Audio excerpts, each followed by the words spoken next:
Boa noite a todos. É uma grata satisfação retornar a esta casa, aonde nas nossas vidas temos sido recebidos com muito calor humano. Sentimos realmente o olhar, a energia vibrante dos irmãos que chegam até nós, no sentido de nos dar sustentação e fortalecimento para a responsabilidade que nos foi colocada na noite e nos momentos em que nós nos prestamos a essa ousadia. É uma ousadia falar em nome de Jesus, sobretudo quando sabemos quem realmente somos, o quanto nós estamos longe de atingirmos serenidade, paciência, natural, genuína, amor e tantas outras virtudes. Mas não obstante, estamos nós estudando, trabalhando nas lides espíritas e do mundo para melhoria, para aperfeiçoamento.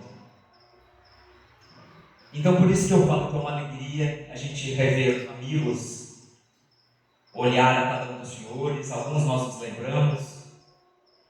Sintam-se abraçados. Diz o Senhor: porei as minhas leis no seu entendimento, e no seu coração as escreverei, e eu lhes serei por Deus, e eles me serão por povo. Paulo, Hebreus, capítulo 8, versículo 10. Traduziremos o Evangelho em todas as línguas, em todas as culturas, exaltando-lhe a grandeza, destacando-lhe a sublimidade, semeando-lhe a poesia, comentando a verdade, interpretando as lições, impondo-nos ao raciocínio, aprimorando o coração, reformando a inteligência, renovando leis, aperfeiçoando costumes e aclarando caminhos. Mas virá o momento em que a boa nova deve ser impressa em nós mesmos, nos refolhos da mente, nos recessos do peito, através das palavras e das ações, dos princípios ideais, das aspirações e das esperanças, dos gestos e pensamentos. Eis o tema da nossa noite: pensamento e pensamento. Pois, se o alto nos permite revelar-lhe a divina mensagem na terra, um dia exigirá, convertamos-nos todos em traduções vivas do Evangelho na terra. Queridos e amados irmãos, nosso tema é pensamento. À primeira vista parece um tema muito complicado, mas eu vou fazer um exorto, uma introdução muito rápida e simplificada, para explicar por que eu vou falar de pensamento. Perdão, respeito, generosidade, amor, afabilidade, doçura, paciência, carinho, indulgência. Tudo que é ação, tudo que se concretiza, tudo que está na nossa relação uns com os outros, na nossa vida, seja ela dentro do lar, na nossa vida íntima, na vida com aquelas pessoas que nós amamos ou naquelas que nós temos desafinidades, nos meios dos trabalhos, no meio público, em quaisquer circunstâncias e eventualidades. O pensamento é o que controla tudo. É ele o gatilho. É a partir dele que nós vamos proceder bem ou mal. Nós, muitas das vezes, em muitas circunstâncias, não paramos para mentalizar e refletir quanto a isso. E nós, no primeiro impulso, mostramos quem realmente nós somos. O que está acalentado no coração. O que nós carregamos de conhecimento. Quem somos nós? Qual é a nossa essência? Qual é a nossa substância? O teor da nossa fala? O que nos move? O que nós buscamos? As nossas ocupações, pretensões, os nossos verdadeiros interesses.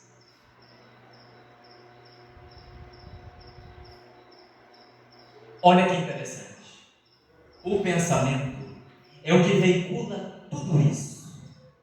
Ele é a base. Ele vige na base da existência. Não tem como nós prescindirmos disso. Para qualquer tipo de ação, para conduta e comportamento em qualquer contexto, seja ele aqui conosco, seja ele relacionado ao mundo espiritual, tudo se miscui, se mistura, se relaciona. Nosso pensamento cria a vida que nós procuramos através do reflexo de nós mesmos, até que um dia nós nos identifiquemos com a sabedoria infinita e o infinito amor que constitui o pensamento e a vida de nosso Pai Criador. Ora, é o início da nossa palestra.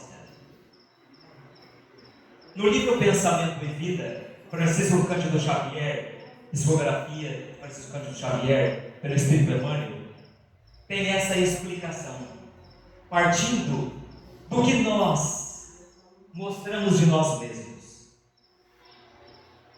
Como nós somos de verdade, na intimidade, como disse a lição do foro íntimo, nós podemos iludir o outro.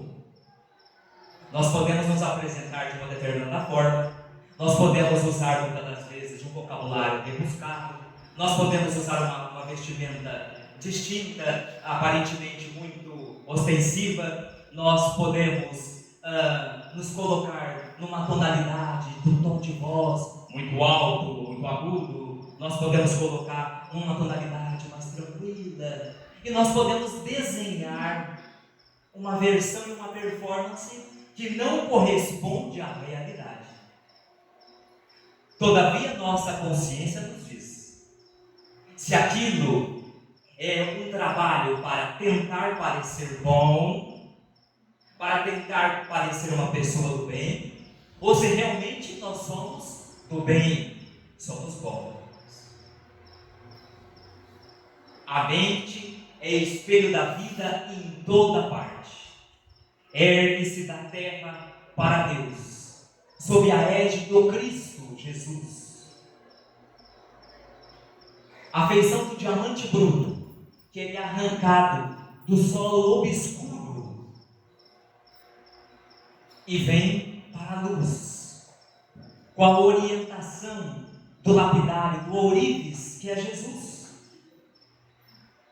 para refletir. Nos seres primitivos aparece sob a ganga dos instintos.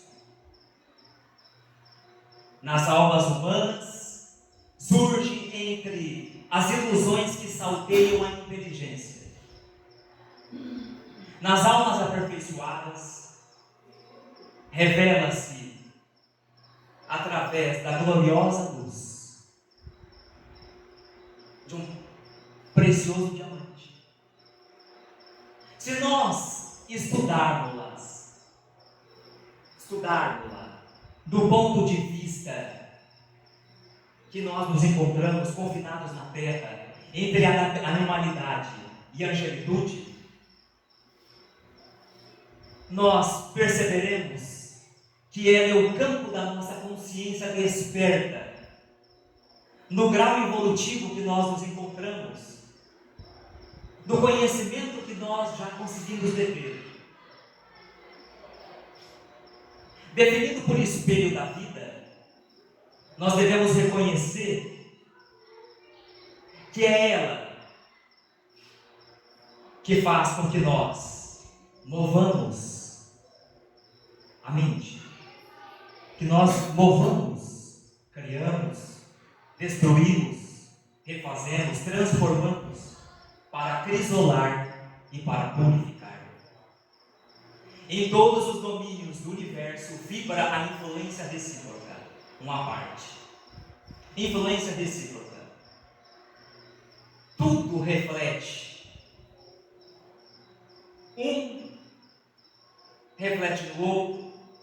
A vida distante reflete aqui em nós. Nós refletimos do outro lado do mundo, no universo, no plano espiritual. Tudo está numa mesma confusão, vamos dizer assim, vibratória. Nos alcança vibrações de várias partes do universo, do mundo. Tudo se desloca e se renova através do pensamento. Tudo. A influência recíproca, ela mora na vida. O movimento de permuta incessante é constante. Podem tornar-se válvulas obliterativas que vão fazer com que nós nos estagnemos ou com que nós nos libertemos da existência. Vamos fazer umas explicações do que nós estamos falando. Pensar. Como eu estou pensando? Como eu estou recebendo as energias? Como chegam as vibrações e como eu estou projetando as vibrações? Isso dependerá do nosso filtro. O coração é a nossa face. Se a mente é espelho da vida, o coração é a nossa face. Ela é o filtro. E o cérebro é o centro de ondulações que vai criar. Só que como eu estou dirigindo e controlando a minha vida? Isso depende da minha vontade, que nós vamos falar agora. Da nossa vontade. O que eu estou produzindo, o que eu estou ofertando para a vida, o que eu estou oferecendo, será medido pela qualidade do que eu estou cultivando, do que eu estou semeando.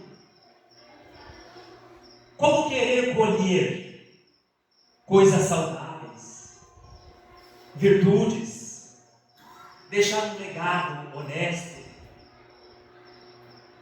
oferecer coisas duradouras no plano da espiritualidade, no plano espiritual, se eu não faço por dom disso? Vamos simplificar para ficar mais fácil. Alguém me critica. Se eu pagar na mesma moeda, eu tenho a opção, eu tenho o livre-arbítrio. Mas é o certo? É o que a orientação espiritual, o que a doutrina espírita nos explica, é isto: pagar o mal com o mal, injúria com injúria, calúnia com calúnia, perseguição com perseguição. É um exemplo.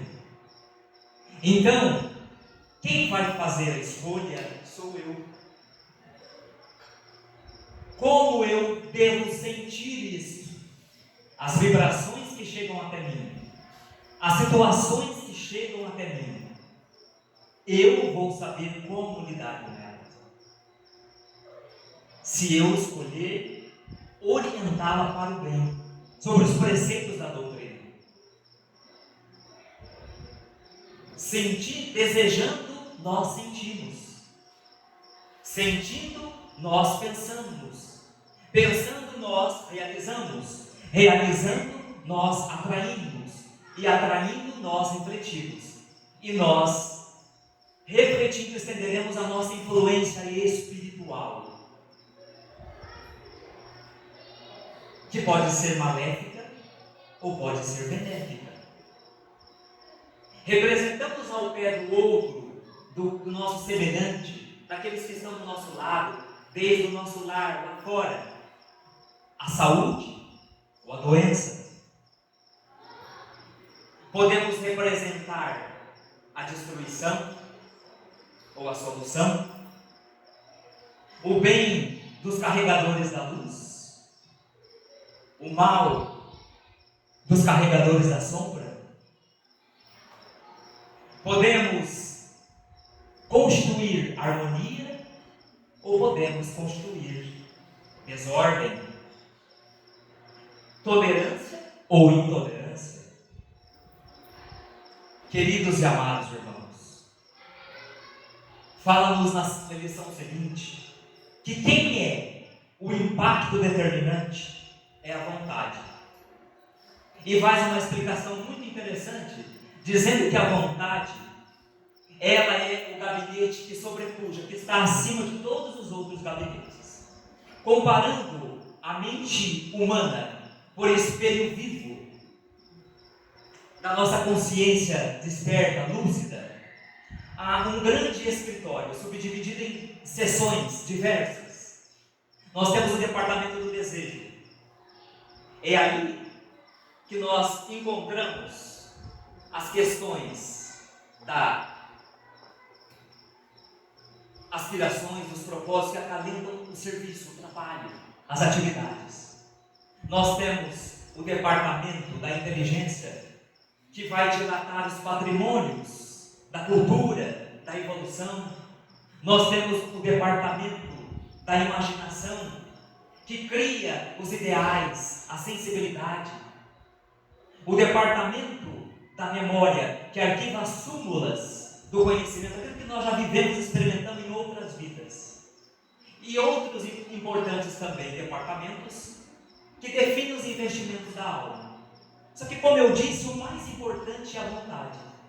É ela o impacto determinante. Se alguém me feriu, se alguém está agindo de maneira contrária aos preceitos divinos, eu escolho como receber esse pensamento, essa energia. Eu vou imprimir uma nova energia, seja ela neutralizante, ou eu vou acatá-la. É verdade? Me machucou? Também vou prejudicar, vou atormentar, vou ferir, vou perseguir. Vou trazer danos, prejuízo. Vou agir da mesma forma. A partir do momento que eu escolho, eu tenho uma vontade. A vontade é minha. Ninguém está dizendo que não está doendo a ofensa. Ninguém está dizendo que os acontecimentos vários da vida, que nós podemos falar sobre enfermidade, nós podemos falar sobre trespasso, morte, desencarnação, sobre perda de empregos, nós podemos falar das naturezas mais diversas, dos problemas e das temáticas que envolvem o nosso mundo. Não o mundo de agora, mas o mundo de todo sempre. Como nós vamos definir, suportar a carga aflitiva que traz aquele dardo mental do terceiro? Os problemas que se apresentam na nossa caminhada. É uma escolha minha. Por isso que muitas das vezes, as pessoas antes mesmo de receber um diagnóstico, é uma enfermidade, foi diagnosticada às vezes com CA, com um problema mais grave, a pessoa sofre muito mais. Antes dela receber, ela está até bem, daqui a pouco ela começa a sofrer muito mais, porque o seu cérebro, o seu pensamento sobrecarrega aquela situação. Eu imprimo uma energia desgastante, uma vibração pesada, um sofrimento que não condiz com a realidade. Ele vai muito além daquilo que se apresenta na minha caminhada. É por isso que nós falamos do pensamento. O pensamento é o que vai definir a nossa vida. O que eu quero escolher? A prece. Um outro exemplo da prece. Senhor, me ajude, me abençoe. Mestre Jesus, espiritualidade maior, Pai Todo-Poderoso. E nós, muitas das vezes, falamos, mas não empregamos nenhuma vibração, nenhum pensamento positivo. Nós não estamos nem sequer maturando aquela ideia, nós não estamos refletindo a respeito daquilo. Estamos falando como discos fonográficos, que vão falando, mas não causa nada de sinceridade, de sentimentos. É o desafio. O coração, se ele é a face, eu imprimo desse coração a vibração que eu escolher. E se nós estamos aqui nessas fileiras espíritas, nós temos que aprender que o Espiritismo está dizendo que tem que o quê? Encher, ungir de amor, abençoar, ressignificar, transformar, converter. Porque se nós não dominarmos os departamentos do desejo, os departamentos da inteligência, da memória, os departamentos todos que outros, nós seremos aprisionados por eles. E estacionaremos momentaneamente sob a fascinação de elementos que vão dominar a nossa existência.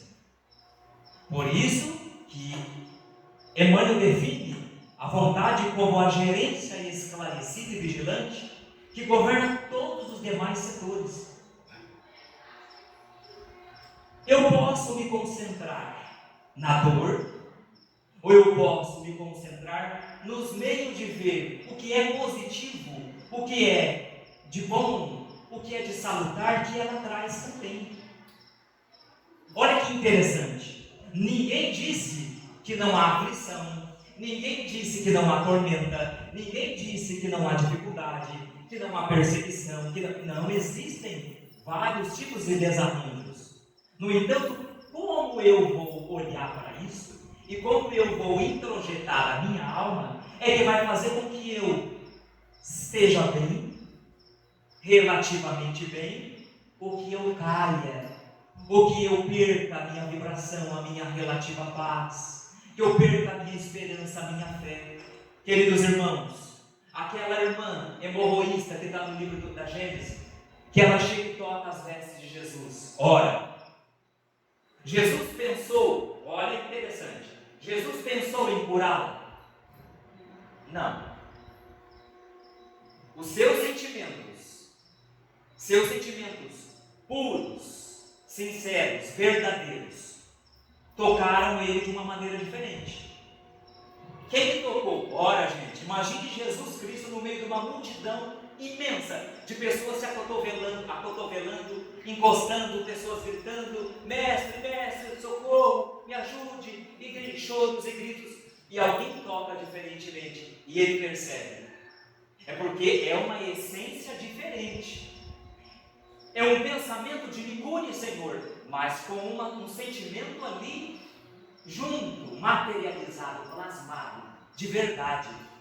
Ai, Senhor, me cure, Senhor. Mas se me curar também está tudo bem.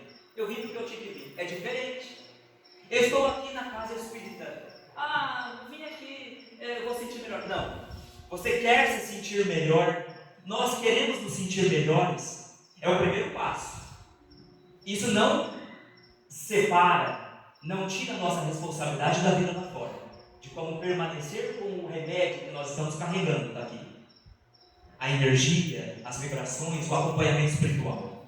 Mas começa agora. Tem pessoas que tomam passes sequer acreditam verdadeiramente que existe uma transfusão fluídica, que existe uma operação espiritual e física que está sendo empregada sobre isso. Então nós pensamos, por que a mulher hemorroísta ela foi contemplada?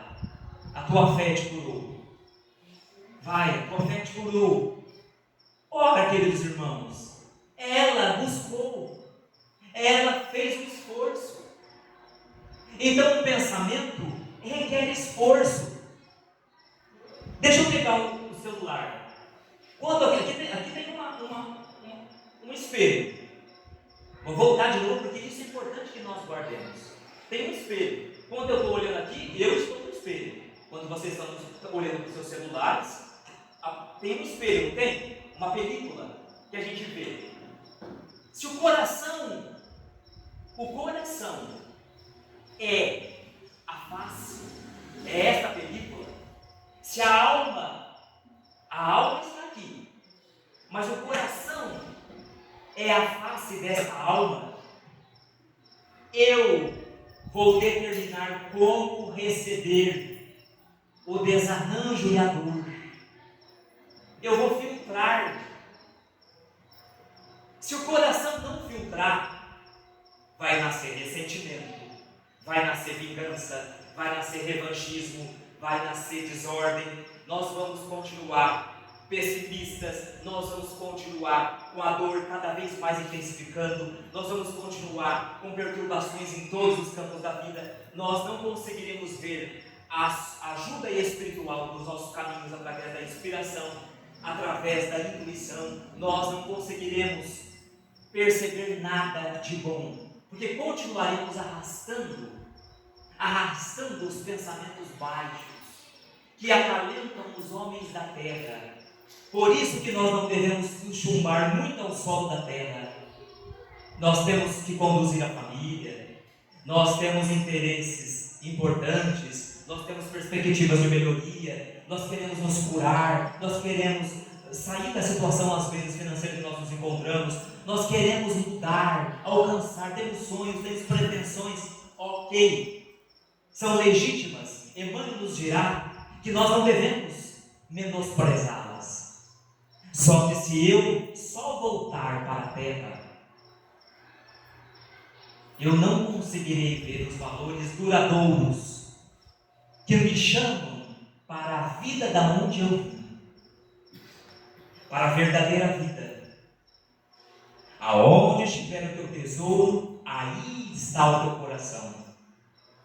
Mateus nos falando, ora, onde está o nosso tesouro?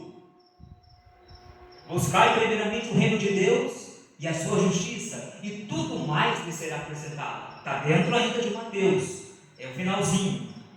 Observai os pássaros do campo, está ali. Buscai e achareis. Batei e a porta abrir-vos-á. Busca e achareis. Nós estamos buscando, pede e obtereis. Queridos irmãos, nós estamos buscando verdadeiramente, nós queremos mesmo buscar. Então por isso que o pensamento é a primeira estação magnética. É dali que tem a primeira abordagem de nossa relação uns com os outros. Se nós não pararmos para pensar isso, tudo continua como está. Eu posso estar estudando, mas se eu não acreditar que eu vou passar no vestibular, eu não vou passar. Se eu estiver estudando para um concurso, se eu achar que é muito difícil, e mesmo que eu faça a minha parte, mas eu estou ali trabalhando de maneira contrária, como um vetor que trabalha na contramão, eu estou me limitando, eu estou cerceando, eu estou me arraigando a algum determinado móvel, a um objeto. É como se eu fosse um balão preso a um poste, porque eu nunca dei o meu melhor, nunca fiz um esforço mínimo. É claro que cada um de nós está num grau evolutivo, cada um de nós temos um conhecimento que nos permite operar na vida. Ninguém vai muito além, diz aqui, do círculo de atividade em que se encontra. Mas isso não nos impede de nós lutarmos para melhorarmos. Quando Jesus pede, quando ele pronuncia, vai e não peques mais. O indivíduo, a pessoa, vamos pegar esse exemplo, são vários. O cego de Betsaida, nós temos, enfim, outros, tantas situações. Todos aqueles que viveram, paralítico de Cafarnaum, enfim. Ele conhece o que vai do pensamento de cada um de nós. Ele está dando o aval dele, endossando, olha, a partir de agora, mude a tônica mental. Esqueça aquilo que é relativo ao homem velho. Faça com que o homem novo surja. Está no teu querer. Emmanuel, vamos buscar lá Emmanuel. Está no teu querer. Jesus falando para Emmanuel. Da mesma forma que Jesus. Está no teu querer. Você pode. É uma escolha. Por isso que muitos adoeceram depois. Porque não adianta. Aqui nessa lição maravilhosa, chama Pensamentos, diz que tudo ao mais, irmãos, olha que interessante, tudo que é verdadeiro, tudo que é honesto, tudo que é justo, que é puro, tudo que é amorável, tudo o que é de boa fama, se há alguma virtude, algum louvor, nisso pensai. Aqui está em Filipenses capítulo 4, versículo 8. Paulo, Filipenses capítulo 4, versículo 8. Ele está dizendo que todas as obras humanas, nós não estamos falando só das obras físicas, todas as obras humanas são resultantes do pensamento. O mal e o bem, o belo e o feio, eles viveram antes de tudo na mente que os projetou, que os produziu.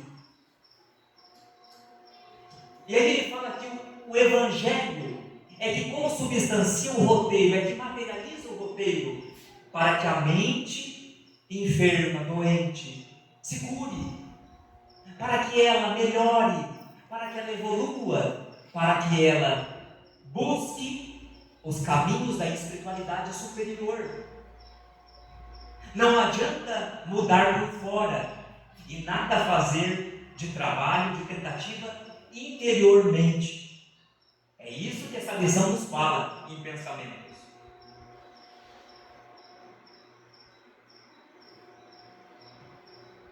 Pensar é criar. A realidade dessa criação pode não exteriorizar-se de súbito. Vamos fazer uma parte. Que aquela pessoa caia. Que aquele indivíduo não tenha sucesso. Ora, será que eu sou bom o suficiente? Será que eu tenho condições de ajudar?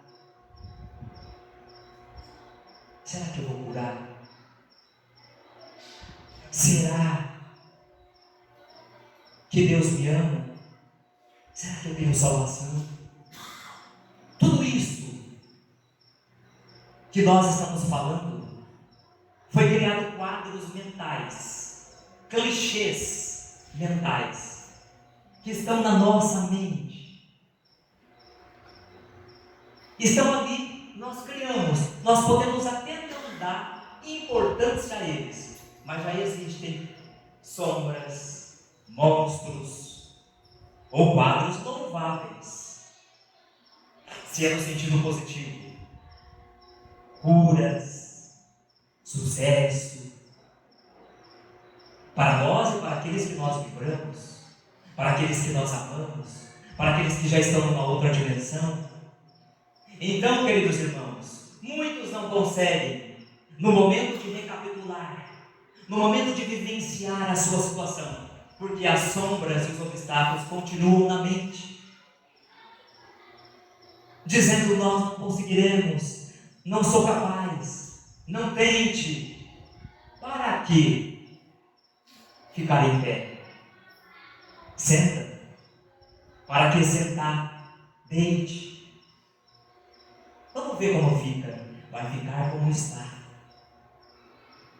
E a espiritualidade maléfica, credores nossos, ou aqueles outros irmãos, vamos dizer assim, ainda arraigados no mal, deliberadamente voltados para as vinganças, para aquilo que é terra.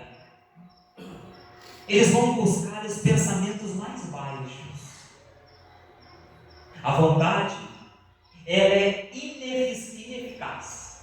Ela não consegue impedir a conexão entre os semelhantes, porque a lei de sintonia é uma lei inderrogável. Então, por isso que nascem as obsessões. Nós sabemos que existem verdadeiramente transtornos compulsivos. Nós sabemos que existem depressões. Nós sabemos que existem doenças propriamente fisiológicas. Nós sabemos que é real. Não é mimimi. Não é fantasia. No entanto, muitas são desnecessárias das doenças. Nós estamos falando estas que eu mencionei, que são propriamente fisiológicas, mas aquelas em que nós vamos acalentando o negativismo, o pessimismo,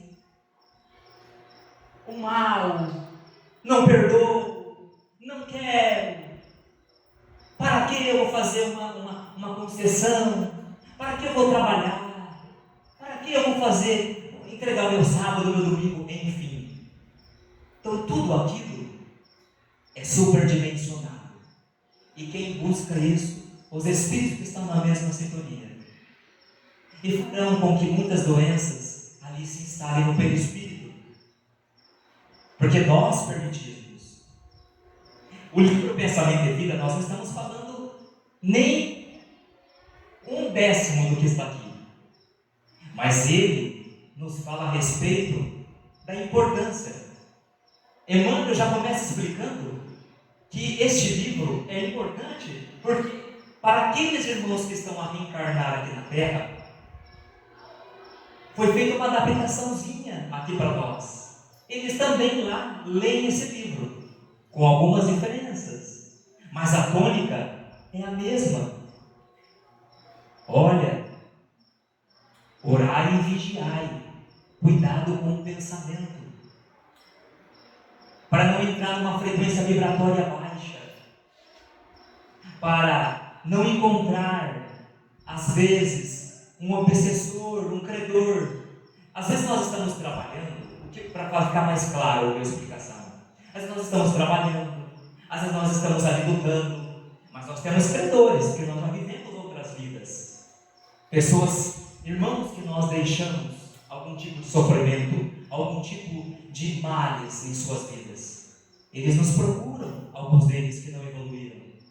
E quando nós baixamos a imunidade, baixamos a guarda, é que eles se fazem presentes. Então é isso que é importante, o pensamento atento, o pensamento direcionado e controlado através da vontade, impedirá, desde que nós estejamos trabalhando, fazendo jus por aquilo. Então, reitero a questão: vir numa casa espírita, trabalhar mais, fazer tudo o contrário, a gente está do mesmo jeito. Quantos irmãos que frequentam 20, 30, 40 anos,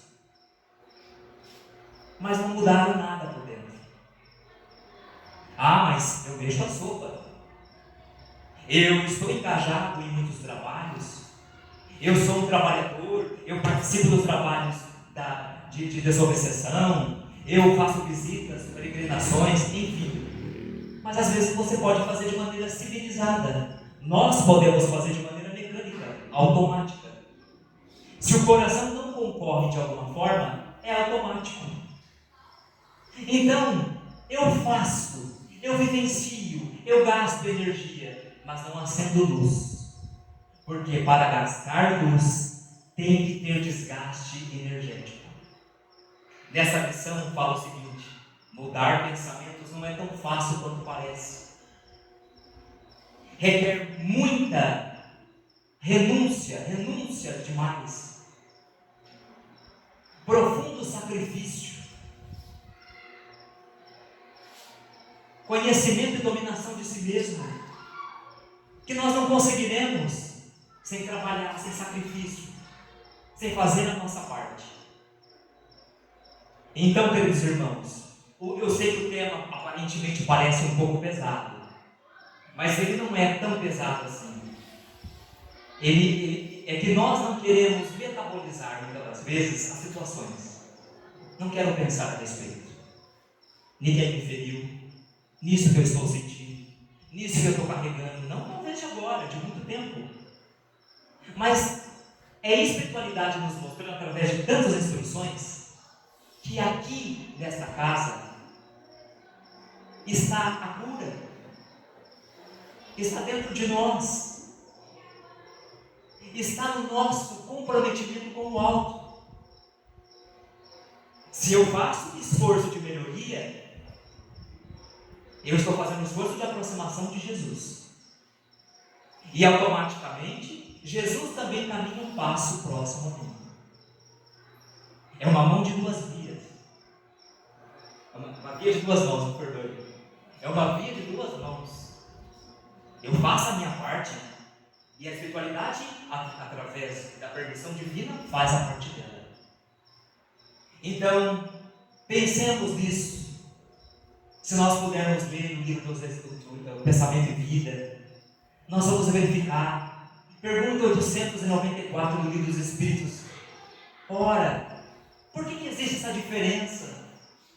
Por que uns chegam mais cedo, outros chegam mais tarde? Ora, a pessoa ela conseguiu, ela vivenciou uma situação desagradável e ela escolheu fazer o bem. Ela escolheu não bater de frente, não bater na parede. Ela falou, não, eu não posso fazer, eu tenho que desviar da pedra, do obstáculo. Eu preciso encontrar uma outra solução. Então fica esta lição para nós, de quanto o nosso pensamento requer de nós trabalho, esforço, vigilância, para que nós melhoremos e progridamos, amigos e irmãos, verdadeiramente. Não simplesmente andando como, digamos, andarilhos nas sombras, como formas desanimadas, desesperançosas, buscando solução e cura, mas sem saber como buscar, como proceder. Há mistérios peregrinos no mistério dos destinos, que nos mandam renascer. Da luz do Criador nascemos, múltiplas vidas vivemos, para a mesma luz volver. Buscamos na humanidade a verdade das verdades, sedentos de paz e amor, e em meio dos mortos vivos, somos míseros cativos da iniquidade e da dor. É a luta eterna e bendita em que o Espírito se agita nas tramas da evolução. Oficina onde a alma presa forja a luz, forja a grandeza da sublime perfeição. É a gota d'água caindo no arbusto que vai subindo, pleno de seiva e verdor. O fragmento de estrume que se transforma em perfume na corola de uma flor. É a flor que, terna e expirando, cai ao solo fecundando o chão duro que produz, deixando um aroma leve na aragem que passa breve nas madrugadas de luz. É a rija bigorna no alho, nas fainas do trabalho, a enxada fazendo pão, o escombro dos escultores, transformando pedra em flores, em carraras de eleição. É a dor que através dos anos, dos algozes, dos tiranos, anjos puríssimos paz, transmutando velhos rudes em arautos de virtudes, em mensageiros da paz. Tudo evolui, tudo sonha, na imortal ânsia risonha de mais subir, mais galgar. A vida é luz e esplendor, Deus somente é o seu amor e o universo é o seu altar. Na terra, às vezes se acendem radiosos faróis que esplendem dentro das trevas mortais. Suas múltiplas passagens deixam fulgores e imagens em reflexos perenais. É o sofrimento do Cristo, portentoso, jamais visto no sacrifício da cruz, sintetizando a piedade, e cujo amor à verdade nenhuma pena traduz. É Sócrates e a cicuta, é César trazendo a luta, tirânico e lutador, é Celime com sua arte, ou Sabre de Bonaparte, o grande conquistador. É Anchieta dominando, a ensinar, catequizando o selvagem e infeliz. É a lição da humildade, da extremosa caridade, do pobrezinho de Assis. Ó bendito quem ensina, quem luta, quem ilumina, quem o bem e a luz semeia nas fainas do evolutivo. Terá a aventura que anseia na senda do evolutivo. Uma excelsa voz ressoa, no universo inteiro ecoa, para a frente caminhai. O amor é luz que se alcança, tem de fé, tem de esperança, para o infinito marchai. É de Marchemos, Parnaso de Alegum, a Túmulo Castro Alves. Que a paz de Jesus, o Mestre poderoso, esteja conosco, hoje e sempre, assim seja.